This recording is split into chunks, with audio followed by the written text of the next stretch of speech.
kitabu cha Matendo ya Mitume. Siku ile ya Pentekoste, Petro alisimama pamoja na wale 11, akapaza sauti yake, akawaambia, enyi Waisraeli, sikilizeni maneno haya. Yesu wa Nazareti alikuwa mtu aliyethibitishwa kwenu na Mungu kwa miujiza, maajabu na ishara alizozifanya Mungu kwa nafsi yake yeye kati yenu, kama mjuavyo wenyewe. Kwa azimio la Mungu mnajua kwake tangu zamani, huyu Yesu alitolewa nanyi, mkamsulubisha kwa mikono ya watu wasiojua sheria, mkamuua. Lakini Mungu alimwokoa na utumwa wa mauti, akamfufua.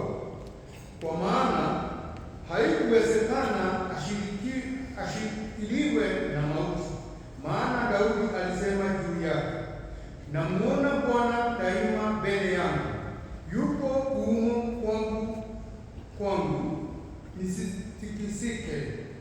Kwa hiyo moyo wangu wafurahi na ulimi wangu unashangilia, hata mwili wangu utakaa na tumaini. Kwa maana hutaacha roho yangu kusini, wala hutamwacha mtakatifu wako aharibike. Unanionyesha njia za uzima, utanijaza furaha mbele ya uso wako.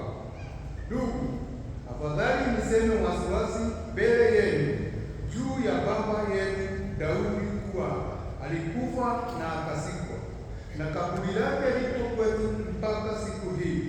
Kwa kuwa alikuwa nabii na alijua ya kuwa Mungu amemwapia kiapo kwamba atamketisha mmojawapo wa wazao wake katika kiti cha enzi. Alisema aliyoonyeshwa kuhusu ufufuko wa Kristo, ya kwamba hakuachwa kuzimu, wala mwili wake haukuona uharibifu. Yesu huyu Mungu amemfufua, na sisi zote ni